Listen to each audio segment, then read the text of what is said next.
Good morning, everyone. So, I am Ankita Gandhi, and here I am a civil law faculty. So, if I share my experience till now, I have been giving exams for judiciary, Delhi TJS mains, Haryana, appeared for UP interview, okay? So I have experience of almost each and every state. We are here for you people to tell you how to make your exams easy. We know civil law में बहुत सारे subjects होते हैं. Some are technical, दो small. For example, SRA. बहुत small है. SRA very small, 42 sections only. सिर्फ 42 sections हैं. But अगर हम section 5, 6, 7, 8 सिर्फ इतना ही पढ़ेंगे पढ़ा बेयर इज 1-2 लाइन्स, लेकिन इसको समझने के लिए, इसका प्रैक्टिकल एस्पेक्ट समझने के लिए टाइम लगता है. ठीक है, उस चीज़ को कैसे ईजी करना है, कुछ चीज़ें आप खुद नहीं पढ़ सकते. For that purpose I am here. तो मैं आपकी सिविल लॉ फैकल्टी हूँ. जितने भी सिविल लॉ सब्जेक्ट्स होंगे, recently we completed CPC in one of our evening batches. So उन लोगों को भी लगा कि CPC सम पीपल थिंक कि बोरिंग है. बोरिंग बिल्कुल भी नहीं है. अभी मैं आपको एक टॉपिक CPC का ही डील करूंगी सो दैट आपको एनालाइज हो जाए कि कैसे पढ़ाया जाता है, which is very important as well.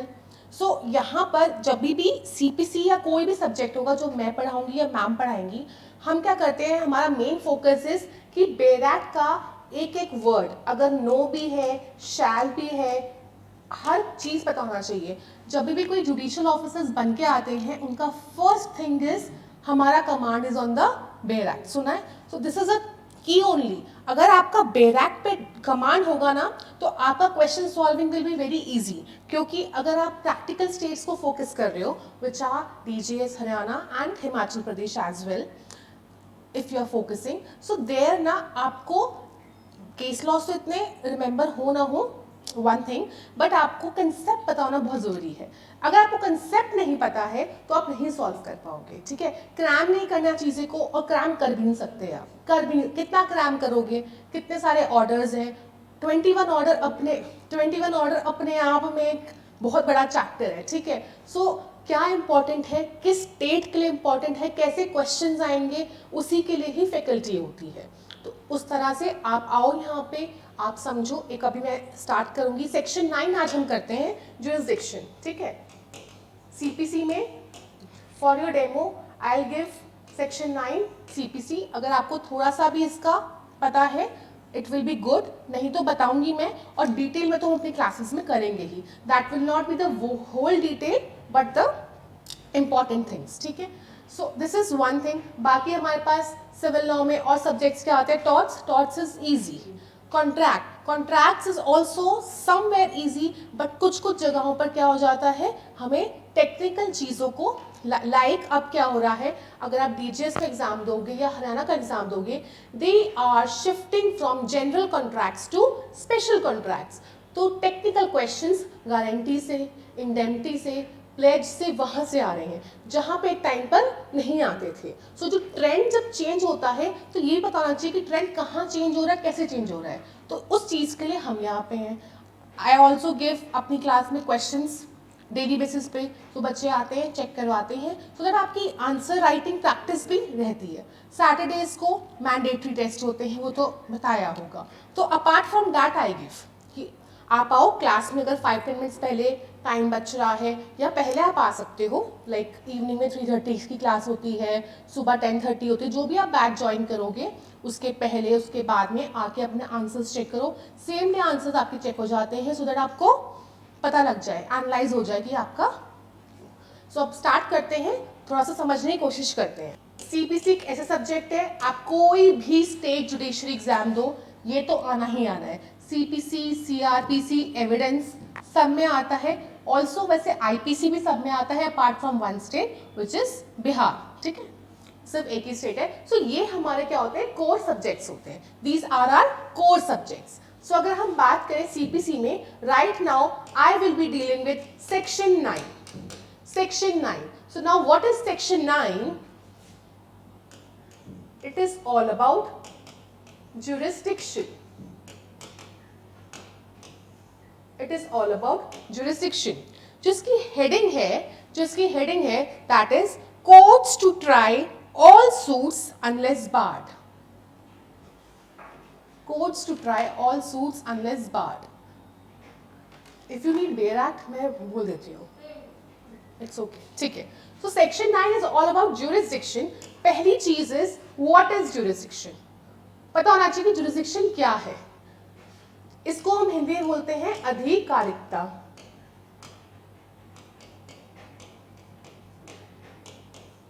इसको हम हिंदी में बोलते हैं अधिकारिकता, मतलब अधिकार से रिलेटेड है ये वर्ड.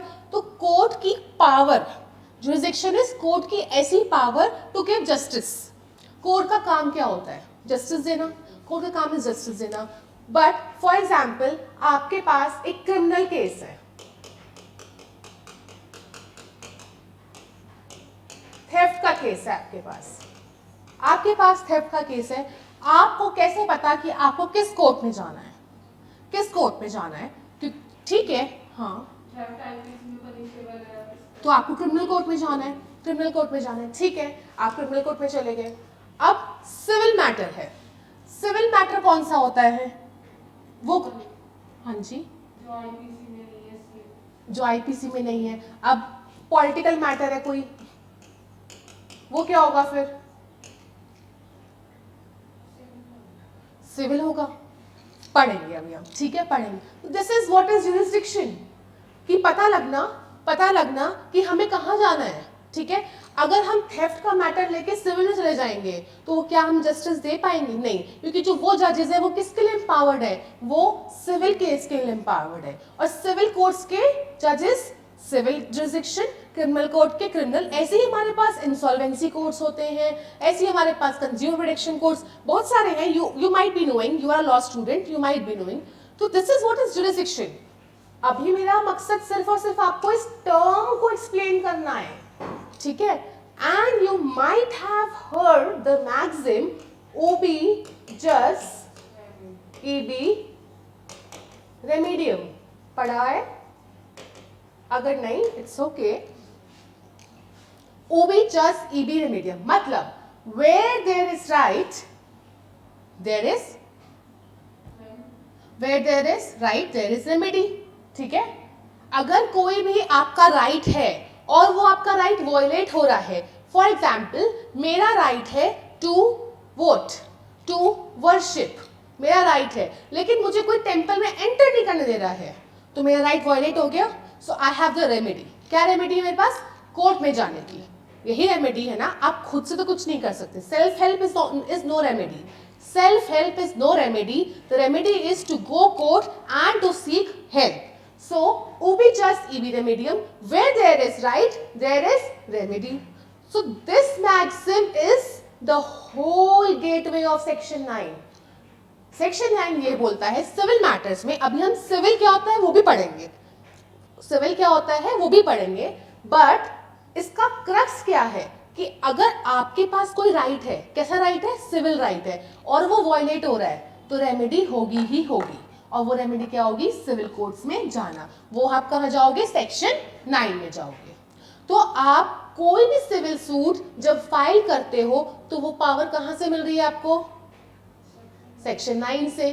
तो अब समझ में आया सेक्शन 9 कितना इंपॉर्टेंट है. अगर आप बिहार, यूपी, उत्तराखंड, झारखंड ये एग्जाम्स देते हो, शॉर्ट नोट आता है सेक्शन 9 पर. और शॉर्ट नोट से मतलब है 15 marks, 20 marks. So you have to write अच्छा content and this is evolving also day by day. ये बहुत, क्योंकि कोई भी केस फाइल हो रहा है, कैसे फाइल हो रहा है, कैसे पावर मिल रही है? सेक्शन 9 से. तो और जब हम आंसर राइटिंग भी करते हैं तो मैं आंसर राइटिंग में कुछ अच्छे वर्ड्स बताती हूँ. बिकॉज अगर आप सेम आंसर लिखोगे जो हर बच्चा लिख रहा है तो आपको एक एज नहीं मिलेगा. जब तक आपको एज नहीं मिलेगा तब तक आप मार्क्स अच्छे नहीं ला पाओगे. और मेंस में 1.25 marks are very very important. So अगर हम सेक्शन 9 स्टार्ट करते हैं, हाउ विल स्टार्ट? हम ऐसे स्टार्ट कर सकते हैं. Section 9 is the gateway of whole CPC. It is based on the maxim ubi jus ibi remedium. ठीक है, so you wrote the maxim You wrote the very good line that it is the gateway of entire CPC. हमें बहुत सारा नहीं लिखना है, क्योंकि अगर आप बहुत अच्छी अच्छी लैंग्वेज लिखने के चक्कर में इंपॉर्टेंट मटेरियल को साइडलाइन कर दोगे तो फिर आपका जो कंटेंट है वो कम हो जाएगा, right? Further section 9 is the gateway, मतलब एंटर करना. गेटवे क्या होता है? कोई चीज एंटर करना. तो हम एंटर कैसे करेंगे? सेक्शन 9 के थ्रू सिविल केसेस में. फिर ubi jus EB remedium, where there is right there is remedy. So this is the crux of section 9. अभी हमने jurisdiction का मतलब समझा. So the first thing is done. Jurisdiction is that authority, that power, that right of the court to administer justice. It is based on maxim ubi jus EB remedium. Further, it is gateway of entire CPC. First thing. अब हम चलते हैं अपना section 9 की word एक word हम पढ़ेंगे, ठीक है? Section 9, the courts shall have jurisdiction. The courts shall have jurisdiction. Jurisdiction word समझा दिया मैंने आपको, ठीक है? यहां पे कोर्ट्स का मतलब है सिविल कोर्ट्स, क्योंकि हम सीपीसी की बात कर रहे हैं, तो ऑब्वियसली क्या होगा? Civil courts. So the courts shall have jurisdiction, मतलब सिविल कोर्ट्स शैल का मतलब क्या होता है? Something which is mandatory. See, पूरे लॉ की बात कर रही हूं, हमें कहां पे मे है, कहां पे शैल है, ये चीज अच्छे से ध्यान रखनी है, ठीक है? So the courts shall have jurisdiction. Shall means mandatory to try all the suits of a civil nature. अब आता है हमारा सबसे most important word, to try all the suits of civil. उससे पहले just in crux, in brief, what is a suit? Suit is something, plaint पता है? Plaint जब आप प्लेंट फाइल करते हो, जैसे ही आपने प्लेंट फाइल करी, that is the initiation of the suit. और क्रिमिनल केसेस में क्या होता है? या तो आप एफआईआर से स्टार्ट करते हो या आप कंप्लेंट से स्टार्ट करते हो, ठीक है? यहां पे आप किससे स्टार्ट करते हो? प्लेंट से स्टार्ट करते हो. The moment you file a plaint in the court, that is the initiation of a suit. अब सूट में आप parties, then cause of action, then that is something different. तो हम अपने सूट के चैप्टर में पढ़ेंगे, अभी हमने उसको शॉर्ट में किया, ठीक है? So the courts shall have jurisdiction to try the all suits of civil nature. Now civil nature, यहां पे जो वर्ड है nature, that is something very very very important. How? यही एंटायर सेक्शन को डिफरेंशिएट कर रहा है. अगर सिर्फ और सिर्फ सिविल सूट्स होता, दो वर्ड्स है सिविल सूट्स, तो मतलब कि आपका कोई लीगल राइट वायलेट हुआ है उसके लिए. बट सिविल नेचर लिखा हुआ है, बट क्या लिखा हुआ है? Civil nature. See, right to worship है आपका ये है राइट टू वर्शिप. अब पूजा करना kind of a religious act है, रिलीजियस है, तो क्या ये सिविल में आएगा? सिविल में आएगा ये? अगर हम सिविल सूट की बात करेंगे उसमें नहीं आएगा. क्यों? क्योंकि worship is something related to your religion, religious. But अगर आप आर्टिकल 25 देखो, कॉन्स्टिट्यूशन हल्का सा तो पढ़ा होगा, थोड़ा बहुत पता होगा आपको. 25, 26, 27 एंड 28, ठीक है? उसमें क्या है? that every person has right to follow his or her religion. लिखा हुआ है उसमें कि वो अपना कोई भी जो इच्छा से रिलीजन है वो फॉलो कर सकता है, कि मुस्लिम चाहे कोई भी पर्सन, ठीक है? तो यहाँ पे क्या होगा? आपका ये क्या है? फंडामेंटल राइट हो गया, फंडामेंटल राइट हो गया. सो राइट टू वर्शिप रिलीजियस तो होने के साथ साथ एक लीगल फंडामेंटल राइट भी हो गया, राइट? तो सिविल नेचर का मतलब यही है. अगर यहाँ पे सिर्फ सिविल सूट होता ना, सिविल सूट होता तो इसका मतलब है only pure civil suit, pure civil suit. No, this is not a pure civil suit. This is mixture of religious and fundamental right. Since section 9 में wordings जो used है वो used है civil nature. So that is something broad. वो बहुत सारी चीजों को include कर लेता है. यहाँ पर worship होने की वजह से being a religious right and being a fundamental right, it will be included under civil nature. और वर्शिप के लिए भी आप सेक्शन 9 में जा सकते हो. अगर सिविल सूट लिखा होता तो ना जा पाते, तो जा पाते. एक और एग्जाम्पल लेते हैं. हम एग्जाम्पल से जितना समझेंगे उतना हमारे लिए इंपॉर्टेंट अच्छा होगा. ठीक है, अब एक थोड़ा सा ट्रेंडिंग एग्जाम्पल लेते हैं. आप सबको जो पता होगा, जिसके सुनने में आपको इंटरेस्ट भी आए. सबरीमाला जजमेंट सबने सुना ही होगा. 2018 में सुना था. 2018 में ये बहुत ज्यादा न्यूज में था. क्या न्यूज में था वहां पे कि विमेन, जो मेंस्ट्रुएटिंग विमेन है, उनको अलाउड नहीं हो रहा था अंदर वर्शिप करना. ठीक है, तो दे वर सेइंग कि जब मेन वर्शिप कर सकते हैं तो why not women. Menstruation is a natural process. वो क्या है, एक नेचुरल प्रोसेस है. यहाँ पे कुछ भी अगेंस्ट लॉ नहीं है, सॉरी अगेंस्ट नेचर नहीं है, नेचर के अगेंस्ट नहीं है.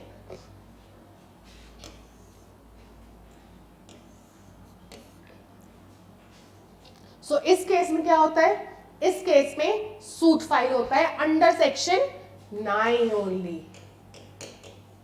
क्यों है, तो रिलीजियस मैटर, ये टेम्पल का मैटर है. टेम्पल का मैटर है कि मेन को अलाउड हो रहा है, विमेन को अलाउड नहीं हो रहा. ये क्या है, रिलीजियस मैटर है. बट क्योंकि इसमें वर्शिपिंग का राइट है इंक्लूड, अभी मैंने वर्शिपिंग का एग्जाम्पल से एक्सप्लेन किया.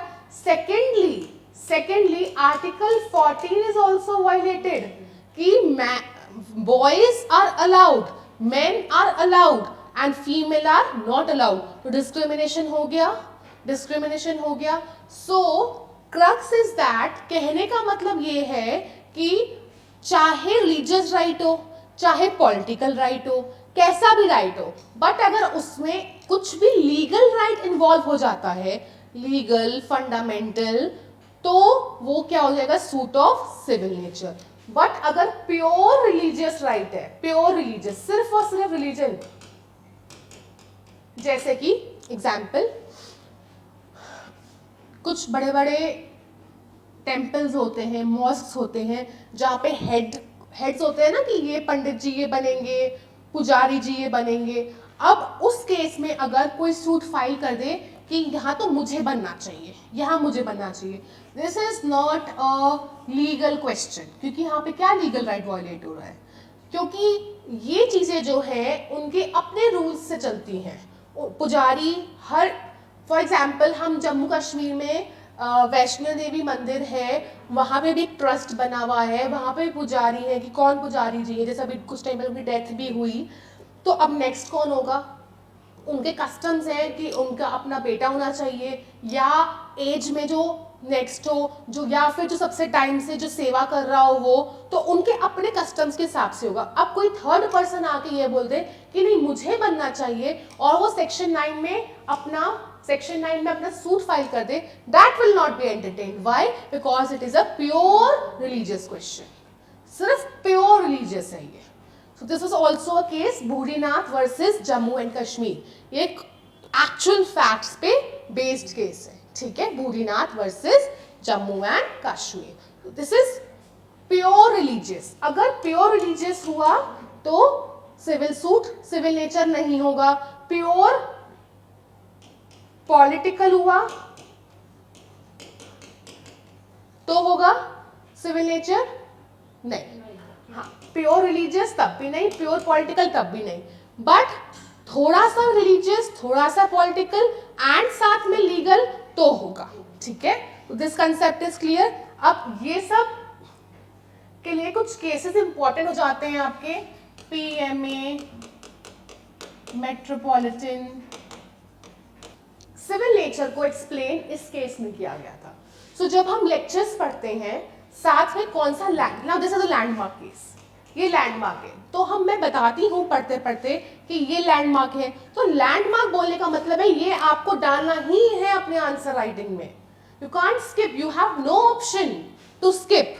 देन अभी जैसे मैंने आपको फैक्ट्स बताया सबरीमाला का, इसमें से आप सारे नाम इंक्लूड करो, बट 1 2 यू कैन इंक्लूड, ठीक है।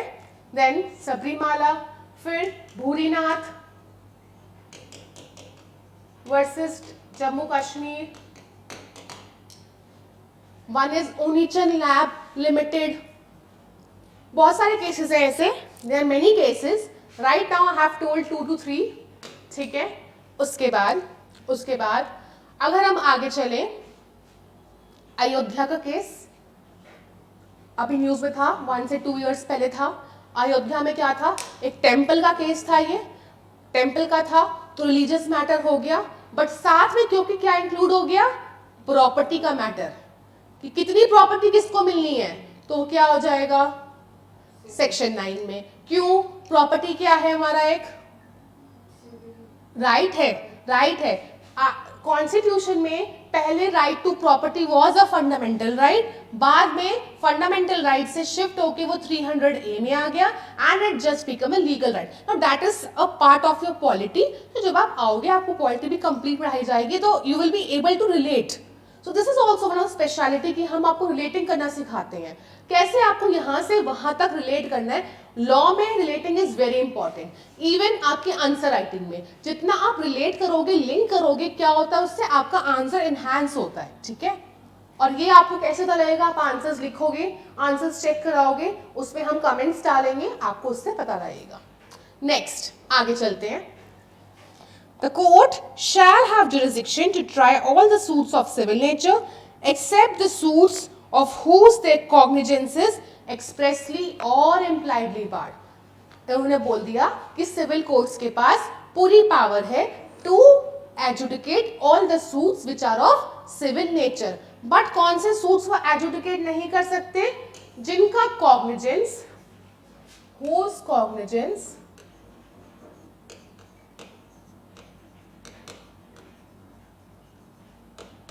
is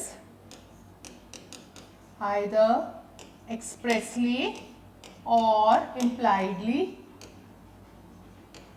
barred. One thing I would like to mention here, cognizance is a criminal law word। अगर आप देखो कॉग्निजेंस जो है it is a criminal law word. कभी भी सिविल केसेस में कॉग्निजेंस नहीं होता है। आप प्लेंट फाइल करते हो, आप पेटिशन फाइल करते हो, आप एप्लीकेशन फाइल करते हो एंड कोर्ट एडजुडिकेट्स, ठीक है। कहीं पर भी कॉग्निजेंस पूरी सीपीसी में कहीं पर भी नहीं है एक्सेप्ट सेक्शन 9। सेक्शन 9 में लिखा हुआ है and that too not in the criminal sense, सिर्फ जस्ट जनरल सेंस, ठीक है। So except whose cognizance is either expressly or impliedly barred। कहने का मतलब है expressly क्या होता है, impliedly क्या होता है। expressly मतलब जो expressly बता दिया गया, लिख कर बता दिया गया है, express करके, impliedly जो माना जाता है, ठीक है। सो ऐसे सूट्स जो सीपीसी में एक्सप्रेसली और इम्प्लाइडली बार्ड है, सिविल नेचर के चाहे वो हो, तब भी सेक्शन 9 में वो नहीं जाएंगे। कब, जब उनका कॉग्निजेंस इज एक्सप्रेसली और इम्प्लाइडली बार्ड। अब ऐसे तो हमें समझ में नहीं आया, एग्जाम्पल्स तो चाहिए होंगे, वरना तो ये हमने रट लिया ना ये, तो फिर कि हाँ एक्सप्रेसली और इम्प्लाइडली बार्ड। एग्जाम्पल्स पढ़ते हैं। अगर एनवायरमेंट प्रोटेक्शन एक्ट के बारे में सुना है, ठीक है। ग्रीन ट्रिब्यूनल के बारे में सुना है, एनजीटी, नेशनल ग्रीन ट्रिब्यूनल। हमारे जो ये केसेस होते हैं, एनवायरमेंट के केसेस होते हैं, वो कहाँ जाते हैं, ट्रिब्यूनल के पास जाते हैं, वो सेक्शन 9 में नहीं जाते। वो सेक्शन 9 में क्यों, क्योंकि एक environment NGT, national green tribunal act आया था 2010 में। उस एक्ट के आधार पर उस एक्ट में लिखा गया था कि कोई भी एनवायरमेंट का केस होगा वो कहाँ जाएगा, नेशनल ग्रीन ट्रिब्यूनल के पास। तो वहां पे उन्होंने क्या किया, जाना कहाँ चाहिए था, सेक्शन 9 में, क्योंकि एक सिविल केस है, सिविल नेचर है। क्यों, क्योंकि trees, environment is also a part of constitution, fundamental duties, fundamental DPSP and fundamental duties में है that you have right for forestry, trees, ये सब चीजें जाना कहाँ चाहिए सेक्शन 9 में, बट गया कहाँ वो एनजीटी, नेशनल ग्रीन ट्रिब्यूनल में। क्यों? क्योंकि एक्ट लाया गया था, बोला गया सेक्शन 9 में ना जाके वो कहाँ जाएगा, वो जाएगा ट्रिब्यूनल में। तो ये एक्सप्रेसली बार नहीं हो गया, एक्सप्रेसली बार नहीं कर दिया। ऐसे ही हम अगर कंपनी लॉ के देखें, कंपनी लॉ के मैटर देखें, तो कंपनी लॉ के मैटर्स मोर ऑफ तो सिविल होते हैं बट सम क्रिमिनल भी होते हैं, ठीक है। तो जो अगर हम सिविल वालों की बात करें, वो सेक्शन 9 में नहीं जाते, सिविल कोड में नहीं जाते, वो कहाँ जाते हैं, कंपनी लॉ ट्रिब्यूनल में। एनसीएलटी सुना है, लाइव लॉ पढ़ते होंगे कभी, एनसीएलटी आता है, कंपनी लॉ ट्रिब्यूनल आता है, तो वो कहाँ जाते हैं, वो कंपनी लॉ ट्रिब्यूनल में जाते हैं। तो यहां पर भी एक्सप्रेसली जुरिसडिक्शन को क्या कर दिया, बार कर दिया। अब इम्प्लाइडली क्या होता है, अब इम्प्लाइडली क्या होता है, इम्प्लाइडली होता है फॉर एग्जाम्पल कोई ऐसा मैटर है जो कि फॉरेन लॉ से रिलेटेड है, जिसमें एक फॉरेन लॉ का thing is involve. Sovereign, sovereign पता है क्या होता है, the one who is at the top, ठीक है, उनसे रिलेटेड कुछ चीज है, तो वहां पर भी आप सेक्शन 9 में नहीं जाओगे। क्यों? That is something a state matter, ये स्टेट का अपना काम है, वो स्टेट सॉल्व करेगी। अगर कुछ फॉरेन पॉलिसी का मैटर है या कुछ पब्लिक पॉलिसी का, what is public policy, something जो पब्लिक वेलफेयर पर बेस्ड हो, ठीक है। सो इन सब केसेस में भी ये इम्प्लाइडली हो गया, कहीं पे बोला नहीं गया है, जो बोला गया हो कहीं पर वो एक्सप्रेसली, जैसे कि एनजीटी का बोला गया है, बट ये पब्लिक पॉलिसी का, फॉरेन लॉज का यहाँ तो कहीं कुछ नहीं बोला गया, इसको हम क्या मान लेते हैं, इम्प्लाइडली बार्ड। तो ये समझ में आया।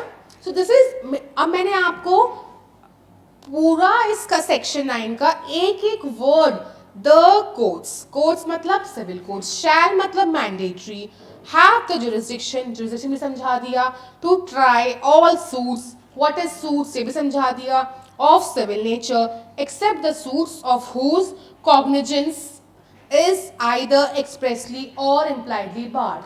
This is how we read the Bail Act. ठीक है, certain sections जो बहुत easy होते हैं, जो बहुत easy होंगे, जिनको समझाने की जरूरत नहीं है, वो skip हो जाते हैं। skip से मतलब है फटाफट हम कर लेते हैं, बट हमें पता है section 9 is the basis of entire CPC. entire, अगर आपको नहीं पता कि सिविल सूट क्या है, civil suit of civil nature क्या है, तो आप सीपीसी कैसे पढ़ोगे, राइट? तो आप सीपीसी कैसे पढ़ोगे? तो दिस वाज वन थिंग। अब उसके बाद मैंने आपको भी केस बताया था, पीएमए मोस्ट रेवरेंट मैथोमा, ठीक है, that was a one of the landmark case. Again other landmark case is Dhulabhai versus state of MP, ठीक है, इट इज अ 5 जज बेंच, 5 जज बेंच। सो जो 5 जज बेंच केसेस होते हैं, दीज आर वेरी इंपॉर्टेंट, ठीक है, ये कॉन्स्टिट्यूशनल केसेस, ये बहुत इंपॉर्टेंट हो जाते हैं, वेरी इंपॉर्टेंट। और ये justice Hidayatullah when he was chief justice, उस टाइम पे जजमेंट दिया गया था, उस टाइम पे जजमेंट दिया गया था। यहाँ पे certain rules were laid down, 8 to 10 rules, guidelines basically. वहां पे ये बोला गया था, जो ये टर्म है ना एक्सप्रेसली एंड इम्प्लाइडली बार्ड, इसको एक्सप्लेन किया गया था। What they said it was कि जुरिसडिक्शन सारे सिविल सूट्स की जो सिविल नेचर की हैं होंगी सिविल कोर्ट्स के पास, बट अगर एक्सप्रेसली, जो कि मैंने एक्सप्लेन कर दिया है, और इम्प्लाइडली बार्ड है तो नहीं होगी। एक्सप्रेसली बार्ड कब होती हैं, लाइक ट्रिब्यूनल ले आए हम, ट्रिब्यूनल ले आए हम, ठीक है, तो क्या हो गया, एक्सप्रेसली बार्ड हो गई। अब जुरिसडिक्शन किसके पास होगी, उस ट्रिब्यूनल के पास होगी। अगर तब भी वो ट्रिब्यूनल ढंग से उसको एडजुडिकेट नहीं कर पाता है, तब इसका मतलब ये नहीं है कि सेक्शन 9 ने अपनी पावर पूरी खो दी, तब भी उसके पास पावर रहेगी। Why? Because the entire aim is to adjudicate justice. अगर ट्रिब्यूनल जस्टिस नहीं कर पा रहा है, still the power is retained to the civil courts. So this was another guideline which was added apart from what is expressly and impliedly barred. तो expressly और impliedly barred पूरा इस केस में एक्सप्लेन हुआ था, आगे ये गाइडलाइंस दी गई थी, ठीक है। 8, 9, 10 गाइडलाइंस है, वो क्लास में पूरी लिखते हैं। Then next explanation. A suit in which the right to property or right to office is contested is a suit of civil nature. वो मैंने आपको बताया ना कि प्रॉपर्टी क्यों सिविल नेचर की है, क्योंकि वो हमारी कॉन्स्टिट्यूशन में है. फिर explanation 2, for purpose of the section it is immaterial whether or not any fees is attach. अब फीस अटैच्ड है या नहीं है that doesn't matter. So section 9 का एक ब्रीफ क्रक्स इज दिस. कुछ क्वेश्चंस पूछने हैं, कुछ questions apart from teaching style या किसी भी उसमें, ठीक है. तो थोड़ा सा मैं आपको बता देती हूँ. जब हम सीपीसी पढ़ते हैं we first start with the terminologies. सबसे पहले हम चार्ट्स बनाते हैं क्लास में, क्योंकि सीपीसी बहुत बड़ा है. ठीक है, सीपीसी बहुत बड़ा है. चार्ट से मतलब ये है कि सबसे पहले क्या होता है, प्लेन फाइल होती है.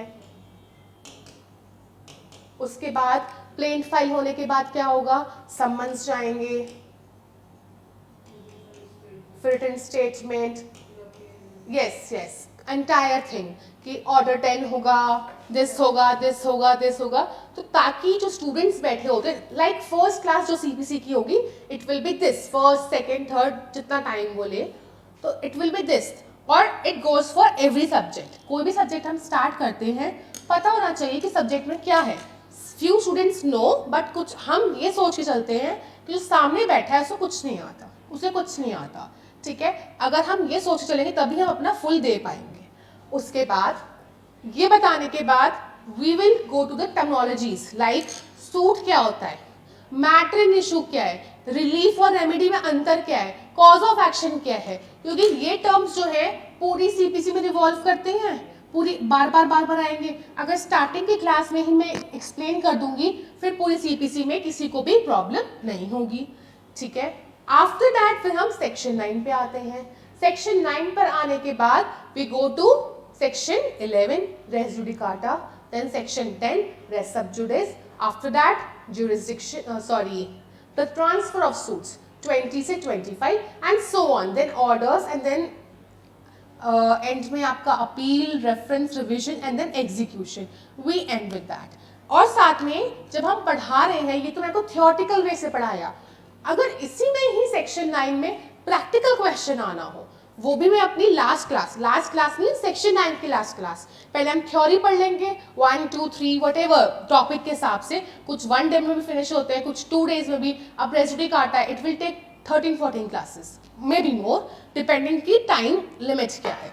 अब section 9 will wind up in 2 days. ठीक है, सो आफ्टर दिस जब कंसेप्ट आपको समझ में आ गया है, फिर हम प्रैक्टिकल क्वेश्चंस पे जाएंगे. जैसे कि प्रैक्टिकल क्वेश्चन क्या हो सकता है कि अगर कोर्ट के पास जुरिसडिक्शन नहीं है,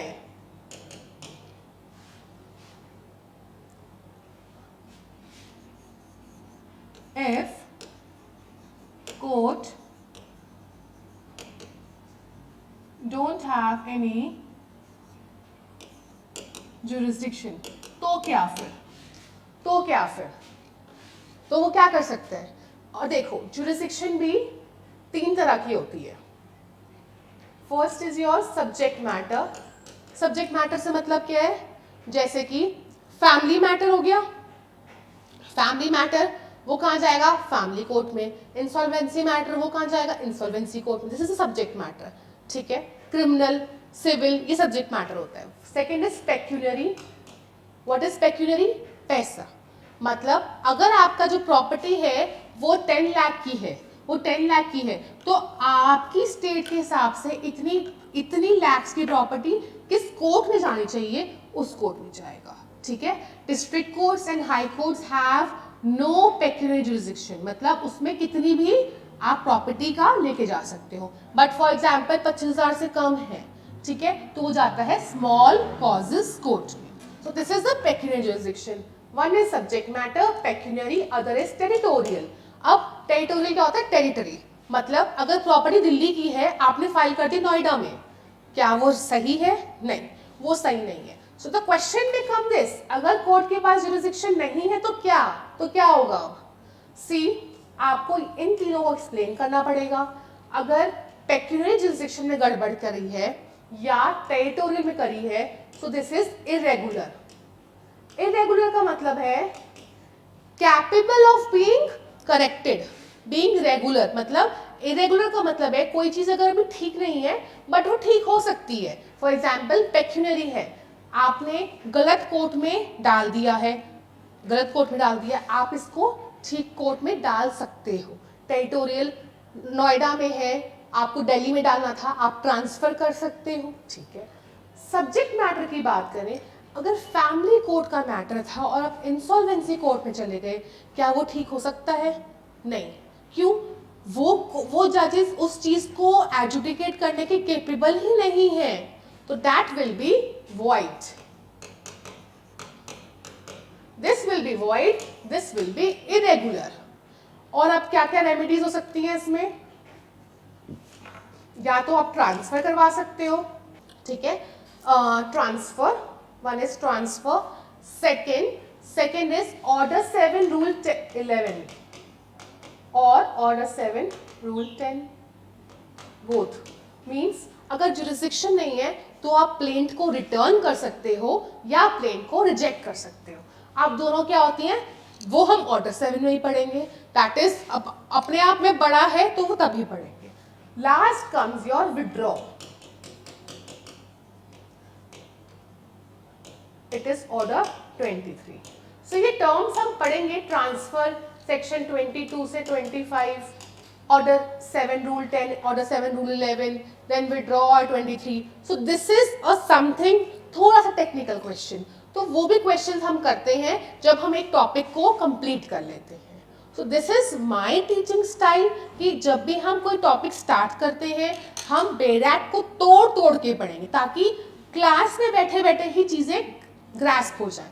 आफ्टर दैट हम समझते हैं, और अभी तो जब क्लास में बहुत अच्छे रहते हैं देन वी इंटरेक्ट, मतलब माई क्लास इज इंटरेक्टिव कि question comes, I even ask question कि अच्छा अब कैसे होना चाहिए, अब ऐसे होना चाहिए, because it makes the class interesting as well. And आप जब पार्टिसिपेट करोगे your mind will open, right, your mind will open. After that आप आंसर राइटिंग्स करते हो, वी गिव यू होमवर्क्स, आप आके चेक कराते हो। सैटरडे को मैंडेटरी टेस्ट होते हैं, and my job here is for the civil laws, सारे civil subjects I teach here. And कुछ पूछना है यू कैन आस्क।